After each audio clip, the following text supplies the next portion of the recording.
9 o'clock, so I think we'll get started, everyone. My name is Daniel Smith. I'm President and CEO of Cooperative Network, and it's my pleasure to welcome you to the 2024 Cooperative Legislative Forum, hosted by Cooperative Network and the National Cooperative Business Association, CLUSA.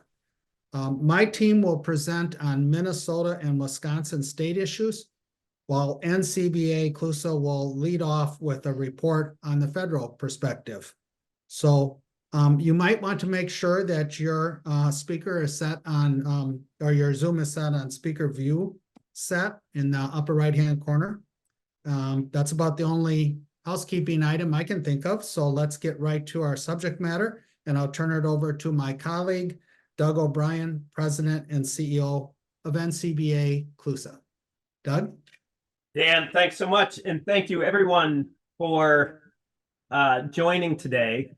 It's a pleasure to be with the folks from Wisconsin and Minnesota, and I'm really excited about this. That the Cooperative Network and NCBA CLUSA are able to provide this legislative briefing together. I think it's a great example of Principle 6, and we've been looking at ways that we can work more closely with the Cooperative Network, with Dan and his team, and this is a fantastic example of that, I think. As Dan said, Aaliyah Ned, who's our Director of Government Relations, and I will provide a quick briefing on some of the federal cooperative legislative priorities we are working on with Cooperative Network and the cooperative community across the country. We'll hear a word from Congressman Pocan, who of course has a critical position there in Congress. We have a tape from him, and then we'll I think you'll move to some more state-specific conversations. So let me share my screen. There we go. I think. There we go. Perfect. Okay, is that showing up for folks? It looks good. Sounds good. Okay, very good. All right. Well, let's jump in here. There we go. Just 1 minute, folks. On this call, you know a lot of these stats already, but it's just a good reminder of setting the stage on just what an impactful presence that cooperatives have in the United States. We kind of do this as a foundational conversation with policymakers all the time, just so they realize how important. And of course, in Wisconsin and Minnesota, this is only amplified, but these are some national numbers. That maybe a top one is that 1 out of 3 people in the United States are members of cooperatives. That includes 120 million people who are members of credit unions. Well over half the farmers who have members of farmer cooperatives, and then the rural electric cooperatives that has up to 40 million plus people that own and control their own utilities in rural places here in the United States. You can see those industry sectors. I'm not going to read them. It's just the point that co-ops are everywhere across this great economy of ours. Of course, we always talk about the difference of cooperatives. Why would policymakers care about prioritizing or making room to pay attention to cooperatives? Well, of course, we all know this very well, but we always have to keep telling folks that we get better outcomes with this business model. There's more wealth that is kept in local communities. There's more control of those businesses because of the cooperative business model. There's some good stats from the National Co-op Grocers about how that local multiplier is much greater when you're dealing with cooperatives. And in electric co-ops, they invest $12 billion into their local economy. So those are real numbers that open eyes and get people to pay attention to our legislative agenda. Probably foundational policy that we work with all the time here at NCBA CLUSA is fair tax treatment. And a lot of times that's in a defensive posture. We always need to be ready to make sure that co-ops continue to be treated in a way that really makes sense, given the business model, given the fact that the people who use the business own the business, so they should be taxed appropriately, you know, at one level as opposed to two levels. We never know when that risk will come up.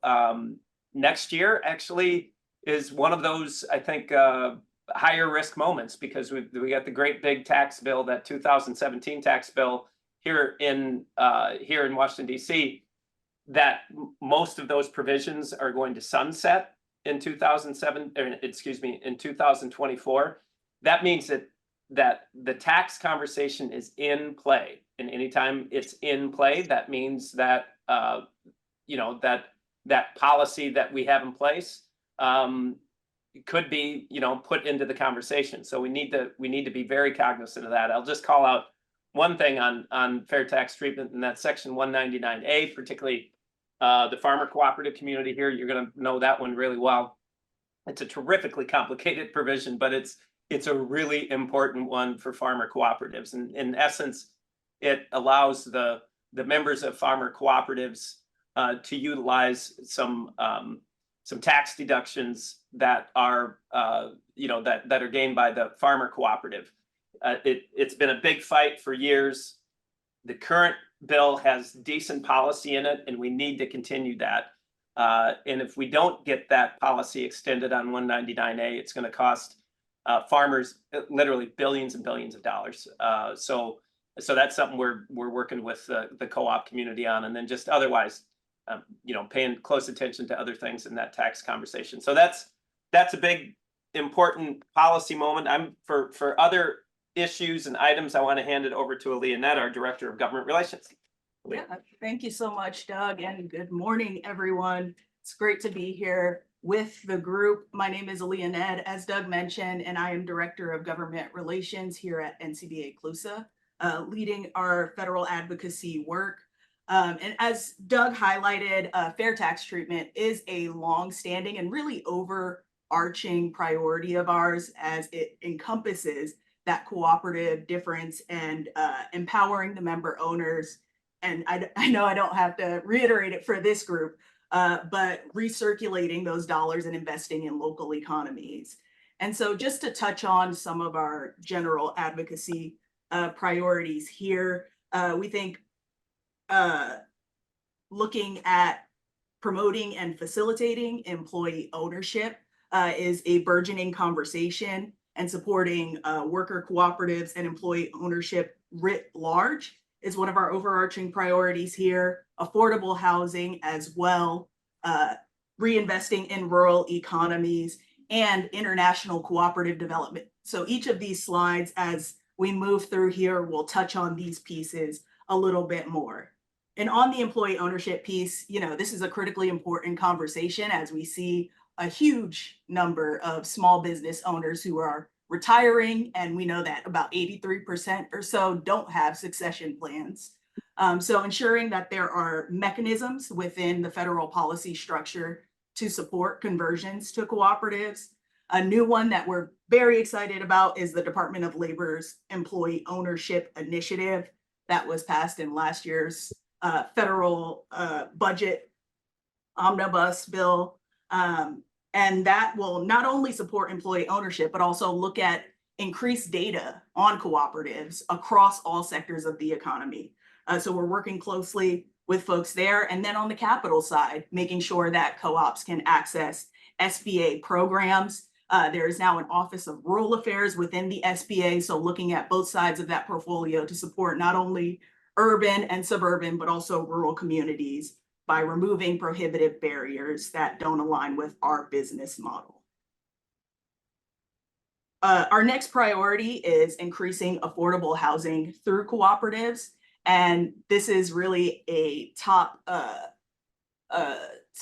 and critical piece of the federal policy conversation right now. As we know, across the board, whether rural, urban, suburban, providing affordable housing is key focus of policymakers at all levels of government.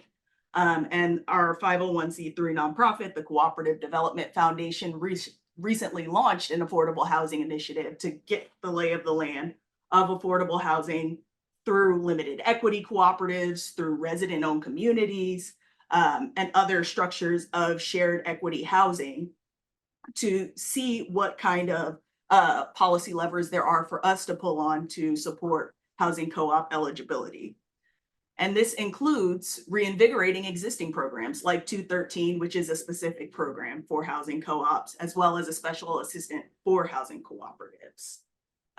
Additionally, looking at ways to support rural housing through USDA's Rural Housing Service, but ensuring that folks know that cooperative housing members are more engaged in their local communities. It provides a pathway to home ownership. It's not just limited to residents, but can also be used to support industry labor, such as farm worker housing and the like.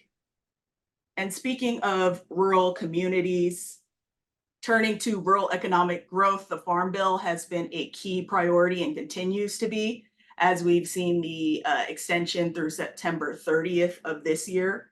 And rural economic growth has been a long-standing focus of ours, with the only program federally to support cooperative development housed within USDA's rural development, and that is the Rural Cooperative Development Grant.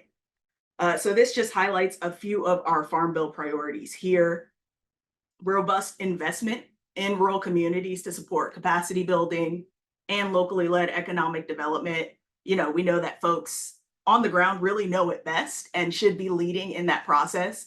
And we know that technical assistance, which is provided through the RCDG program, is a critical piece of supporting economic development. So how can we leverage existing investments, new investments to continue this work?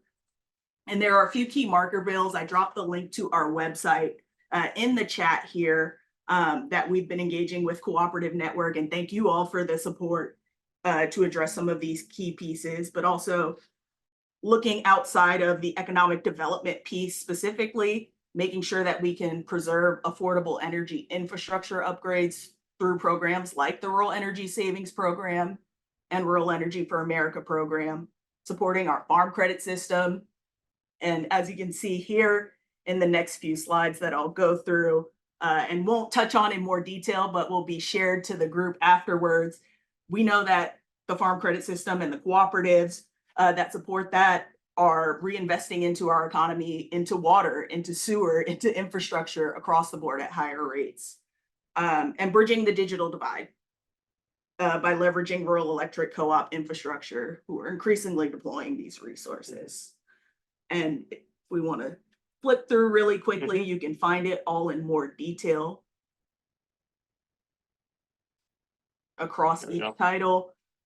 And I won't go through all of these in depth here, but as you can see, the care economy is part of rural communities as well.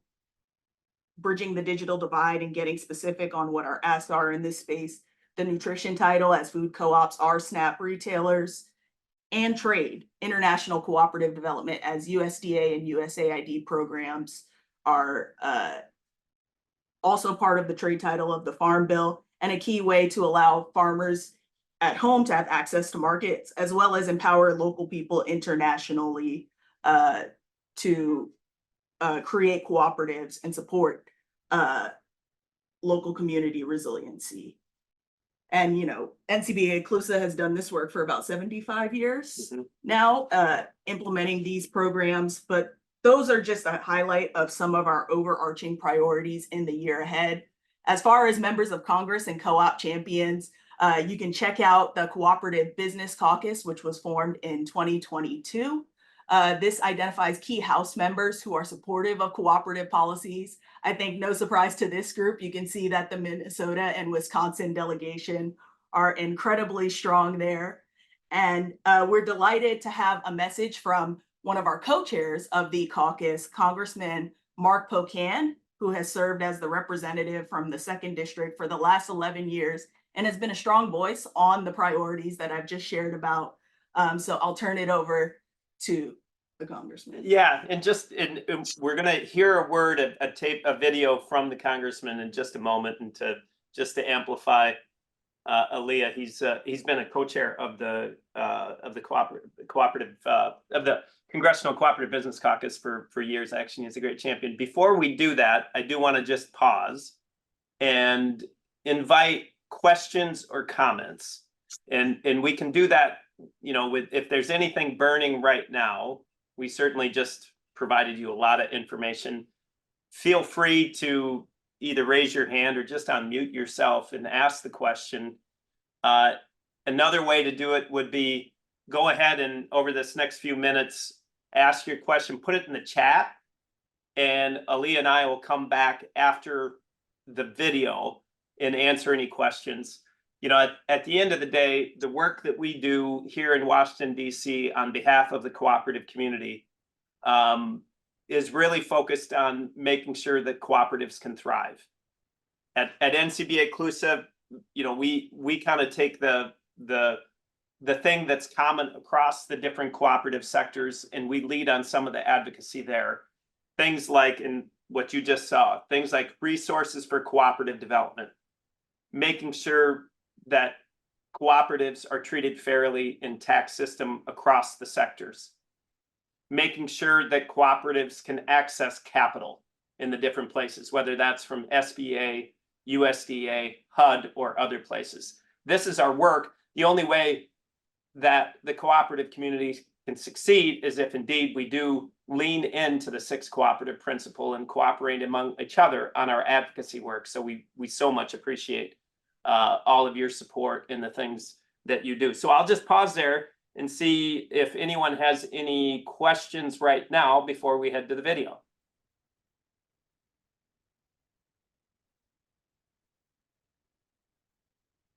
Okay, seeing none, feel free to drop anything in the chat as we hear a word from our great co-op champion, Representative Pocan. So I think we can run the video now, Don.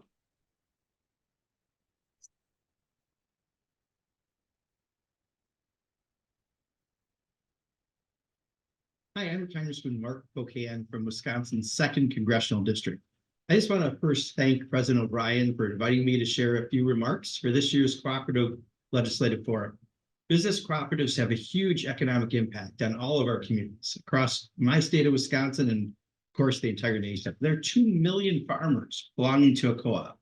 138 million people belong to a credit union, and electric co-ops serve more than half of the nation's landmass. I could go on, but I know you folks here today understand the impact that you have in our communities, as well as the benefits of being a cooperative. You know, it's interesting, when we formed the Cooperative Caucus, the Republican at the time was trying to say he had the most cooperatives of any congressional district in the country. And of course, I knew I did. And we had a little competition going. But there are literally cooperatives in all different sectors of the economy throughout not just my district, but the state of Wisconsin and even California, where this member was from. So clearly, I have a lot of cooperatives in my district and my state, and I'm very happy to fight for cooperatives in Congress. And I just want to thank you again for inviting me here today.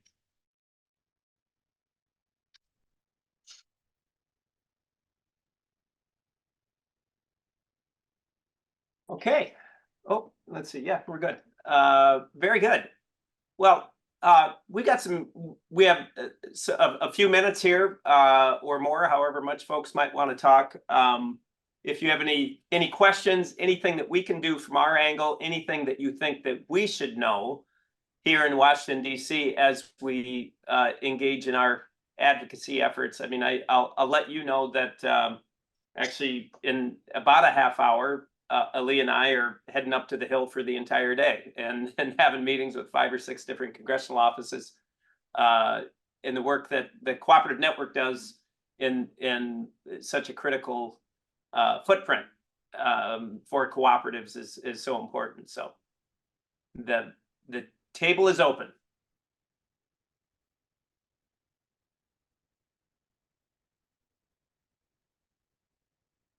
Doug, can I ask you a question? Go ahead. Here in Wisconsin, we see the biggest group pushing against the tax status happens to be the banks versus the credit unions. Yeah. Is that happening on a national level as well? Yes, in a very big way.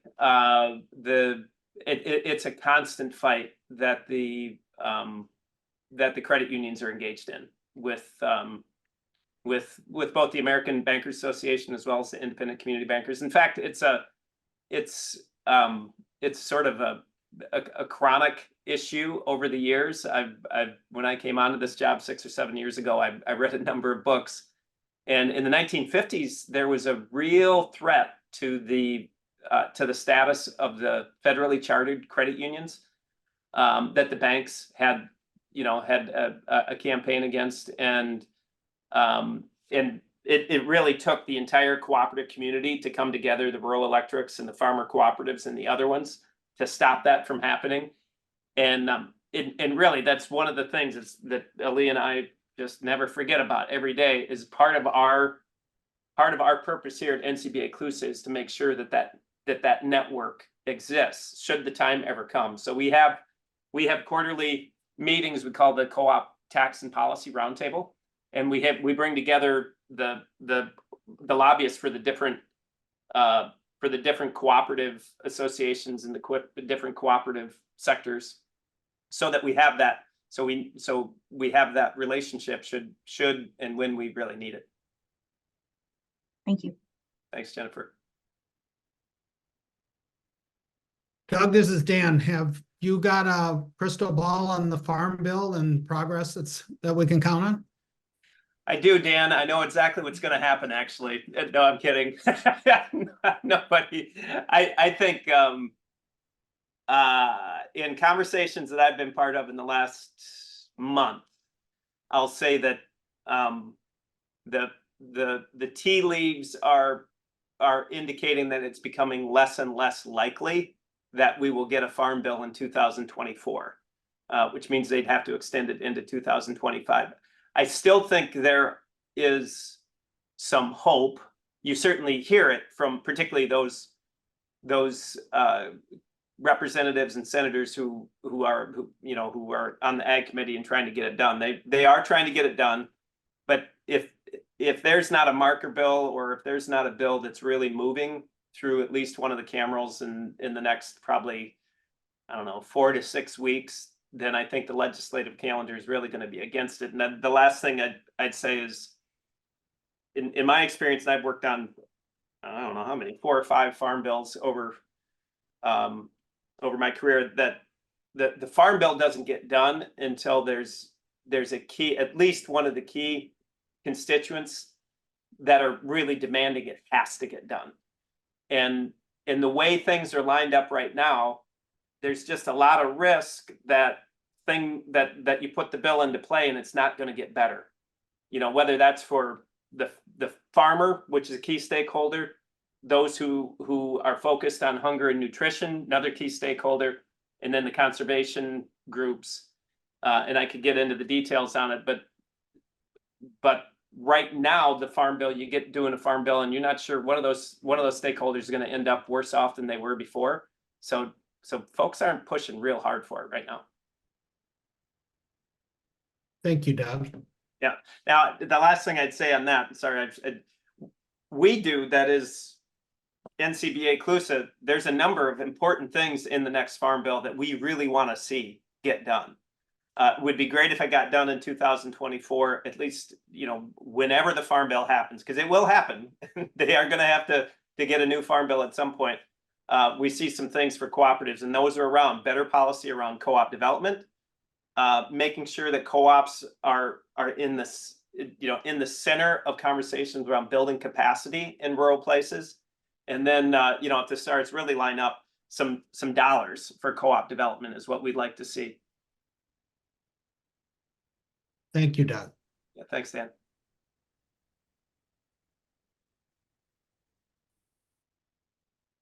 Alicia has a question.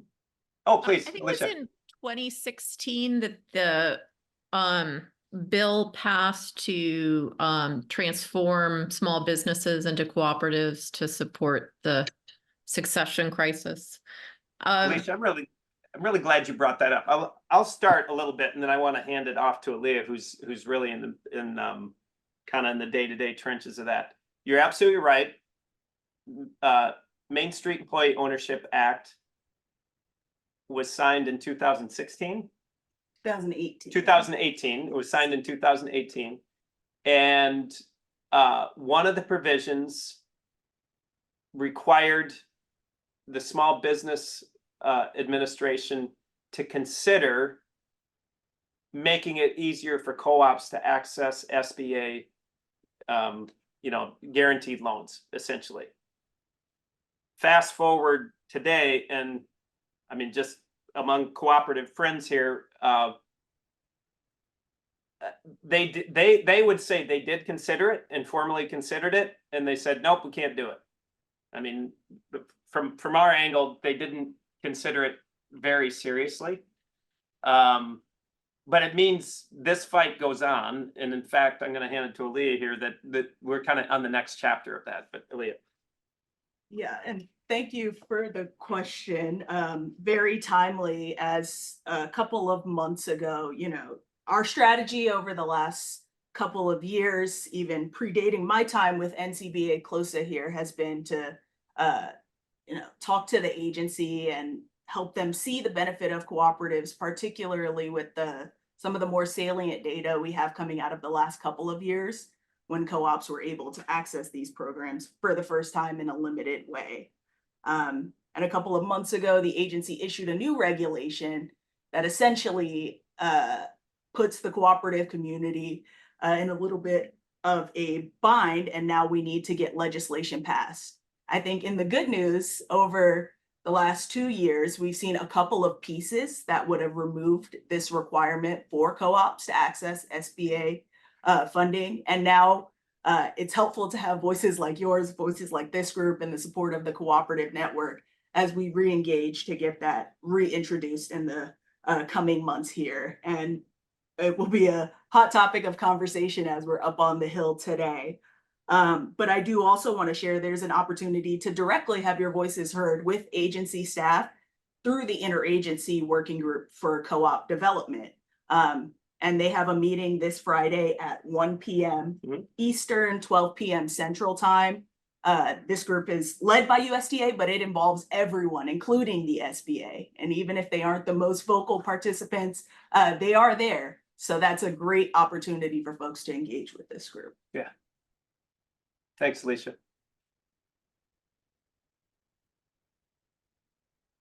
Any other questions? Hearing none, let me just say a couple quick things. First of all, again, thank you, Cooperative Network, for inviting NCBA CLOSA to be part of this legislative briefing. I think it's really critical that we work as a cooperative community across state and federal. This is such a great example of how we can do that together. So Dan and Jennifer and Dan and Don, thanks so much. Second thing is we're here. Aaliyah and I are here. So if there's something that you think we should know or that we can help with to advance the cooperative agenda for your co-op, your association, please let us know.